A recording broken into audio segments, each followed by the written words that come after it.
datang di podcast Sanitasi, tempatnya ngobrol santai tapi tetap relate sama kehidupan kampus. Dan pastinya gak lepas dari tema utama kita, jaga lingkungan, lingkungan menjaga kita. Oke, di episode kali ini, aku, Caca sebagai host, yang bakal nemenin kalian ngebahas topik yang sering banget menjadi dilema nih untuk mahasiswa baru terutama.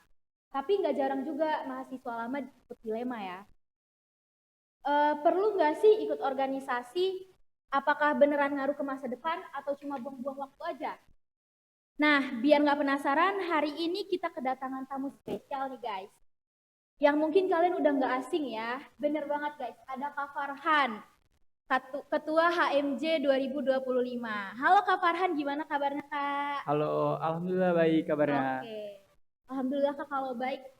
Sebelum kita mulai nih Kakak boleh perkenalan terlebih dahulu biar teman-teman semua lebih mengenal Kakak. Oke, perkenalkan nama saya Farhan Setiawan dari Prodi Sarjana Terapan Sanitasi Lingkungan semester 4. Oke Kak, eh kita langsung mulai aja kali ya Kak ya. Boleh.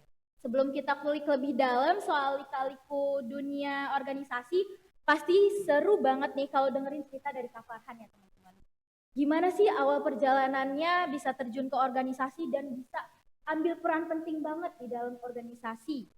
Pasti ada cerita menarik nih di baliknya. Yuk kita simak. Langsung aja ya Kak ya. Kakak tuh awalnya kenapa sih mau terjun ke organisasi, apalagi sampai jadi ketua himpunan Kak? Kalau untuk awal dari teman-teman dan dari diri saya sendiri itu kebetulan sangat tertarik untuk bergabung di organisasi kampus gitu. Yang awalnya tidak tahu organisasi kampus itu apa dan yang namanya mahasiswa baru ada perkenalan kampus gitu. Dah di situ kita tahu apa organisasi kampus itu dan saya sangat tertarik untuk bergabung dengan organisasi kampus. Kayaknya seru nih gitu, bisa banyak kenal orang baru dan bisa deket sama-sama orang-orang yang mungkin sebelumnya belum kita ketahui gitu Iya, sih. betul. Kalau untuk awal-awal join organisasi, apa sih yang kakak ekspektasiin dari pengalaman itu, terus sesuai nggak sama yang kenyataannya sekarang gitu? Yang pasti kalau untuk ekspektasi join organisasi ya, mungkin yang di awal kita yang tadi belum pernah ketemu orang baru dan pasti ekspektasinya besar Iya, untuk betul. bertemu orang baru dan mungkin untuk menjalankan kegiatan-kegiatan karena kan organisasi kan identik dengan kegiatan-kegiatannya. Mungkin Ya. itu sih. Kalau ini Kak, waktu awal kuliah itu kakak emang udah niat pengen join organisasi atau cuma ikut-ikutan teman Kak? Dan kalau untuk awal kuliah itu memang sudah tertarik sih untuk organisasi, apalagi organisasi kampus, karena sedikit tahu juga karena pengalaman dari keluarga saya juga Ya. kebetulan sudah pernah gitu mengikuti organisasi kampus dan mungkin sedikit tanya-tanya apa saja sih yang ada di kampus itu organisasinya, mungkin sudah dijelaskan gitu dan mungkin berkat keluarga juga gitu untuk join Berarti organisasi ya kampus. berarti kakak ada dorongan dari keluarga untuk join ya Benar, Kak benar. ya. Kalau boleh flashback nih, orang pertama yang ngajak kakak buat join organisasi waktu itu siapa Kak? Terus inget nggak momen pertamanya itu gimana? Mungkin untuk orang pertama yang ngajak join organisasi itu ketua himpunan mahasiswa jurusan sebelumnya itu ada Al-Fajar Gemilang. Mungkin beliau yang mengajak saya untuk join organisasi dan mungkin tidak hanya Al-Fajar, juga ada ketua HMPS D4 sebelumnya, juga ada Kamita yang mungkin mengajak saya gitu untuk bergabung dengan organisasi kampus gitu. Aku mau tanya nih Kak, momen yang bikin kakak ngerasa kayak gue pengen ambil peran lebih penting nih di jurusan. Mungkin kalau untuk ambil peran penting ya karena organisasi itu salah satu bagian dari kampus. Mau nggak mau, kalaupun memang kita punya niatan untuk menjadi bagian penting dari organisasi itu, ya kita terjun gitu di organisasi kampus Iya. itu gitu.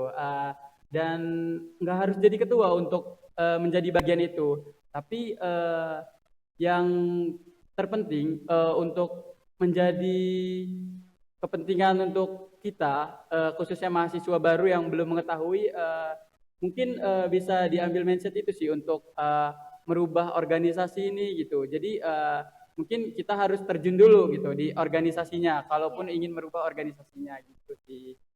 Oke, kalau kakak ini join organisasi itu untuk cari apa sih kak? Cari relasi kah, pengalaman kah, atau sekedar pengembangan diri aja kak? Oh, mungkin yang salah satunya yang saya tuju untuk terjun organisasi itu cari relasi. Yang dimana kita kalaupun tidak join organisasi kan mungkin hanya kenal teman sekelas Betul, gitu. betul banget kak. Jadinya kita agak kurang gitu kan Iya, komunikasi dengan eh, yang lain, dengan jurusan lain mungkin, dengan pihak BEM ataupun ya teman-teman di luar kelas lah gitu. iya betul banget. Jadinya ya untuk mencari relasi, terus pengembangan diri kita juga mungkin cara mengupgrade diri sih. Salah satunya untuk melatih speaking kita gitu. Bener banget kak. Terus ini aku mau tanya nih, kalau dibandingin dengan organisasi waktu kakak SMA dulu, apa sih perbandingannya sama organisasi sekarang di kampus? Mungkin kalau untuk perbandingannya sangat jauh ya, karena di SMA kita baru mengetahui itu OSIS yang Iya, dimana mungkin kerja OSIS itu tidak se segercep sekarang gitu. Maksudnya kayak organisasi kampus kan sangat berbeda gitu. Kita dituntut untuk mandiri gitu. Melaksanakan program-program itu dituntut mandiri gitu. Kalaupun untuk di SMA kan kita masih dibantu dengan dibantu. guru gitu kan. Banyak bantuan guru, arahan, dan kalaupun kuliah sih ada juga bantuan, tapi tidak sebanyak pada saat SMA SMA. gitu sih. Oke, seru banget ya teman-teman dengar cerita motivasi awalnya. Kalau udah terjun ke organisasi itu pastinya nggak cuma motivasi doang. Pasti di realitanya itu ada penuh dinamika. Mulai dari tugas yang seabrek sampai urusan bagi waktu biar nggak keteteran kuliah. Kita dengar langsung aja nih pengalaman dari Kak Farhan apa aja sih sebenarnya yang dijalani sebagai ketua himpunan. Oke Kak, masuk ke segmen kedua ya Kak. Aku mau Oke. tanya tentang tugas dan dinamika di himpunan Kak. Sebenarnya ketua himpunan itu ngapain aja sih? Banyak yang dipikirin atau cuma rapat-rapat doang? Untuk tugas ketua himpunan sebenarnya banyak. Untuk yang dipikirin itu mungkin banyak. Tapi jika kita memikirkan bareng-bareng, karena di setiap organisasi kan ada wakil ketua, ada sekretaris, ada bendahara, dan ada struktur-struktur di dalamnya gitu. Iya. Jadi mungkin kalau untuk yang dipikirin, jika kita memikirkannya bersama-sama, itu akan lebih ringan dan mudah gitu. Kalaupun untuk rapat ya mungkin pastinya ada rapat rutin untuk mengevaluasi kinerja anggota-anggota dan program-program yang sudah kita kerjakan selama kepengurusan kita gitu. Mungkin untuk yang dipikirin itu nggak terlalu banyak sih kalau untuk di waktu saya, karena mungkin anggota-anggotanya dari HMJ maupun HMPS itu sangat aktif gitu. Oke Kak, kalau Kakak lagi nggak rapat nih Kak ya, biasanya aktivitas apa yang Kakak sering lakuin di dalam tugas himpunan? Mungkin kalau lagi nggak rapat itu sekedar kumpul-kumpul sih di sekret. Jadi kita meramaikan sekret ataupun menata ulang. Kalaupun tidak rapat juga kan di himpunan itu ada yang namanya piket sekretariat. Itu dibagi antara HMJ maupun HMPS. Jadi semuanya punya tanggung jawab yang sama untuk merawat lingkungan kampus, menjaga sekretariat HMJ maupun HMPS untuk eh, HMJ dan HMPS Kesling ini lebih baik lagi gitu sih. Berarti kalau lagi kumpul-kumpul gitu, ngebahasnya itu ngebahas yang nggak formal dong ya Kak, yang sekedar ngobrol-ngobrol Benar, santai aja. benar. Kalau lagi kumpul, Pendekatan diri mungkin ya Kak ya ya? benar. Kalau emang lagi kumpul itu kayak ya saling tukar cerita aja antara kakak tingkat dan adik tingkat gitu. Mengenai dunia perkuliahan ataupun apapun yang ingin mereka ceritakan, dan kita sebagai kakak tingkat juga sering sih cerita ke adik-adik tingkat gitu. Jadi sekedar sharing season aja sih gitu. Itu sih mungkin yang bikin seru ya Kak ya, join Ya. himpunan. Kakak pernah nggak ngerasa kayak overwhelmed, kayak aduh ini tanggung jawabnya besar banget nih gitu. Kalau untuk itu pasti pernah ngerasa, apalagi kita baru saja dilantik kan, mungkin tantangan-tantangan terbesar menjadi ketua itu kan banyak banget yang pasti kita memikirkan cara, waduh gimana nih anggota gue gitu kan, anggota gue gimana nih untuk aktif gitu. Eh, Bisa nggak sih Prokja kita ini kejalanin gitu. Pasti pikiran-pikiran yang mungkin membuat pikiran kita negatif itu sangat banyak. Tapi di balik itu semua mungkin ada dukungan dari anggota-anggota yang lainnya mungkin untuk mendukung satu sama lain lah antara HMJ dan HMPS menguatkan agar proyek kita terjalan gitu sih. Oke Kak, kalau kebiasaan kakak nih atau ada kakak tips khusus yang kakak lakuin biar tetap waras dan tetap semangat meski lagi banyak tekanan tuh apa sih Kak? Mungkin tipsnya bertemu dengan teman mungkin karena bertemu dengan teman kan sesuatu yang apa ya membuat kita senang gitu. Charging energi Iya lah ya Kak ya. benar. Apalagi kita kalau di tempat teman di kos tuh biasanya sambil gitar-gitaran, sambil musik-musikan dan mungkin iya Curhat-curhatan. benar. Dan mungkin ketemu orang tersayang sih. Wih, siapa tuh Kak kalau kita boleh tahu Kak? Mungkin nggak ada di sini orangnya. Waduh, kasih ya Kak ya. Rahasia. eh Gimana cara kakak bagi waktu nih antara kuliah, organisasi, dan kehidupan pribadi kakak? Mungkin untuk membagi waktu nggak terlalu susah sih, tapi di mana waktu kita kan sebagai mahasiswa tugasnya kuliah. Pasti yang utama itu pasti adalah kuliah dan utamakan apa yang menjadi kewajiban kita, yaitu kuliah. Dan mungkin jika ada organisasi yang mungkin mengganggu tugas kuliah, mungkin diselesaikan dulu tugas kuliahnya, kita cicil mungkin untuk yang deadline-nya mungkin sudah dekat, mungkin bisa dicicil dan sambil mengatur waktu untuk rapat gitu. Jadi mungkin mengatur untuk rapatnya tidak berbenturan dengan tugas kuliah ataupun kepentingan pribadi masing-masing. Kita kan punya keluarga juga pastinya Iya, kan. betul. Jadi tidak menutup kemungkinan mungkin untuk waktu bersama keluarga itu pastinya akan berkurang sih. Tapi di balik itu semua pasti ada poin plusnya. Benar, Ada Kak. poin plus dan poin minusnya gitu. Jadi poin plusnya kita mendapat relasi tadi gitu. Mungkin poin plusnya waktu kita untuk keluarga ya berkurang lah. Apalagi kan mungkin dari teman-teman nih banyak yang ngekos nih kan. Mungkin kalau di kosannya mungkin terlalu sepi gitu kan. Kalau nggak pulang kampung mungkin ya join organisasi lah salah satunya gitu sih. Berarti untuk kuliah itu tetap menjadi skala prioritas tertinggi lah ya Kak ya. Benar. Kalau nih, misalkan ada konflik jadwal antara organisasi dan juga kuliah, biasanya itu kakak prioritasin yang mana dulu dan cara ngatasinnya itu gimana Kak? Cara Uh, ngatasinnya? Mungkin kalau untuk konflik organisasi dan perkuliahan ya tugas kita kuliah mungkin untuk mengutamakan yang tugas kita kan karena kita sebagai mahasiswa kuliah kita mengusahakan untuk waktu kuliah ini tidak bertabrakan dengan organisasi. Namun jika bertabrakan kita selesaikan dulu tugas kuliah baru mungkin bisa menyusul gitu mengikuti organisasi ataupun pada saat rapat ataupun program kerja. Mungkin untuk program-program kerja yang sudah disusun sih diusahakan tidak berbenturan sih dengan Iya, jadwal kuliah karena kan itu mengganggu sekali gitu. betul, betul Kak. Sebagai ketua nih, pasti kakak kadang dituntut untuk selalu terlihat tegas dan juga kuat Kak. Gimana sih kakak jaga motivasi diri biar gak gampang drop? Mungkin kalau untuk nggak gampang drop itu karena banyaknya dukungan tadi dari teman-teman, dari anggota dan dari keluarga, mungkin cara ngatasinnya ya enjoy aja di organisasi itu. Jadi semuanya bisa diajak ngobrol gitu. Jadi jangan ada beban terlalu macam-macam gitu.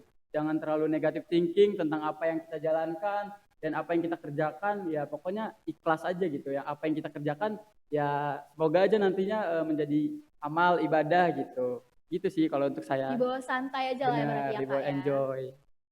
Nih guys, setelah kita tahu tugas-tugasnya tadi, pasti nggak lepas juga dari yang namanya relasi, tantangan, bahkan drama internal ya guys ya. Hal yang lumrah banget di dunia organisasi. Apalagi kerja bareng, banyak kepala dengan karakter yang berbeda-beda, Sekarang kita bakal gali cerita Kak Farhan nih soal suka duka dan pelajaran hidup yang bisa diambil dari pengalaman jadi ketua. Oke Kak, aku mau tanya, dari semua kegiatan selama Kak Farhan jadi ketua nih, hal paling berkesan apa sih yang Kakak alamin? Mungkin berkesannya banyak dari mulai menjalankan prokja dan mengusahakan apa yang menjadi tugas kita di himpunan itu mungkin dari persiapan program kerja, terus untuk rapat-rapat, terus kumpul-kumpul, mungkin momen itulah menjadi berkesan di dalam Iya, organisasi. Jadi kayak kumpul gitu, kayak kalau kumpul-kumpul itu kan seneng sih, seru gitu iya kan. Kak. Jadi bisa ngobrol apapun itu gitu. Jadi bisa ngeramein lah lingkungan kampus itu. Jadi nggak sepi gitu. Kayak yang kita bahas tadi ya Kak ya, ketemu teman itu charging energi banget ya Kak Benar, ya. iya betul. Biasanya momen berkesan itu lebih ke event besar kah atau momen bareng tim atau justru hal-hal kecil sehari-hari Kak? Kalau untuk momen-momen itu dari hal-hal yang kecil saja sudah berkesan sih. Mungkin apalagi dari yang kecil saja sudah berkesan, apalagi untuk event-event yang sangat Besar, besar ya. gitu. Jadi lebih berkesan gitu. Jadi kita menyikapinya dengan cara ya enjoy, nikmatin aja apa yang menjadi tanggung jawab kita gitu. Oke Kak. Ada nggak sih Kak tantangan yang paling bikin Kakak pengen nyerah dan cara Kakak Farhan ngadepinnya itu gimana Kak? Kalau untuk tantangan banyak sih, yang dimana mungkin dari semua mahasiswa mungkin takut untuk melangkah, Eh, melangkah apapun itu, untuk join organisasi, untuk menjadi ketua, dan untuk menjadi apapun itulah yang ada di lingkungan kampus. Tapi kalau untuk saya sih ya Bismillah aja, mungkin Bismillah aja, terus kita jalanin Jalanin aja. karena nggak mungkin kita di organisasi itu sendiri, Iya, pasti pasti bareng tim kan Kak pasti ya? bareng tim dan ada teman-teman yang menguatkan kita sih. Tuh. Setelah Kakak ngalamin momen-momen yang berat itu Kak, apa sih pelajaran paling berharga yang Kak Farhan dapat sampai sekarang? Mungkin pelajaran berharganya tadi itu untuk pengembangan diri, melatih speaking, terus mendapat relasi-relasi teman-teman baru, mungkin yang tadinya kita nggak kenal menjadi kenal gitu. Mungkin yang tadinya nggak tahu tinggal di mana, sekarang bisa tahu tinggal di mana gitu. Jadi semuanya bisa komunikasi, bisa silaturahmi di dalam satu organisasi itu. Organisasi, ya. Benar. Organisasi itu kan sering banget ya harus kerja bareng orang dengan karakter yang berbeda-beda, Kak. Gimana cara Kak Farhan ngehandle konflik atau beda pendapat dari anggota-anggota kakak itu? Mungkin kita mendengarkan dulu semua Aspirasi. aspirasi, benar, aspirasi dari seluruh anggota, dan mungkin kita akan dirapatkan. Pada saat rapat mungkin kita ambil suara yang paling bagus, mungkin tidak hanya menurut saya, menurut pimpinan-pimpinan yang lain, mungkin untuk seluruh semua anggota organisasi gitu. Mungkin ada yang pendapatnya bisa diterima dan mungkin ada pendapatnya tidak bisa diterima. Namun di organisasi jangan takut untuk berpendapat, Iya. karena kita semuanya bisa berpendapat. Itu hak semua orang dan hak semua anggota di organisasi tersebut. Jadi kita mau berpendapat apapun boleh gitu. Tapi mungkin nanti diambil suara terbanyak dan mungkin untuk kebaikan organisasi ini seperti apa gitu sih. Ya, berarti musyawarah itu sangat penting lah ya, Kak. Benar sekali, sangat penting. Eh, ini Kak, menurut Kak Farhan, penting gak sih soft skill kayak komunikasi dan negosiasi di organisasi? Apa tips yang Kakak lakuin untuk ningkatin itu? Mungkin kalau untuk negosiasi itu sangat penting, soft skill untuk komunikasi, apalagi nggak semua orang sama di organisasi, dan kita pun selaku ketua itu nggak mudah untuk mengajak anggota-anggota untuk ikut bareng-bareng. Namun ada beberapa anggota yang mungkin hanya diajak, ayo ikut kumpulan, itu bisa langsung, dan ada juga yang harus dipaksa dulu, diteleponin dulu, diuber-uber dulu. Nah, itu cara komunikasi kita sih. Karena semua anggota itu nggak bisa untuk dikerasin, karena Bisa kita disamain bukan, ya Kak ya? iya, karena kita bukan binatang yang mungkin dipukul langsung jalan, karena kita tuh manusia gitu. Jadi mungkin cara komunikasinya saja sih yang diperbaiki gitu. Oke Kak. Kalau Kakak disuruh kasih nilai nih Kak, 1 sampai 10, seberapa besar pengaruh organisasi dalam perkembangan pribadi Kak Farhan selama Kakak kuliah ini? Kalau untuk saya sih dari 1 sampai 10 sangat berpengaruh, ada di 8,5. 8,5 Kak. 8,5 benar. Oke. Banyak banget ya cerita yang bikin kita kebayang seperti apa dunia organisasi itu. Pasti di luar sana masih banyak nih teman-teman yang masih ragu antara pengen ikut organisasi tapi takut atau ngerasa nggak punya cukup waktu. Bahkan ada yang minder duluan. Di segmen ini aku dan Kak Farhan bakal bagi pandangan dan tips buat kalian yang lagi di posisi bimbang itu. Siapin catatan ya, siapa tahu bisa jadi dorongan awal buat kalian. Oke, lanjut Kak. Oke. Di segmen ini kita ini nih, terkhusus untuk mahasiswa yang masih ragu Kak buat join organisasi. Untuk mahasiswa yang masih mikir 2 kali buat join himpunan atau organisasi, Kakak ada pesan nggak atau pandangan buat mereka? Mungkin pesannya tadi jangan takut melangkah. Mungkin kita sebelum masuk organisasi ada rasa takut, ada rasa nggak pede.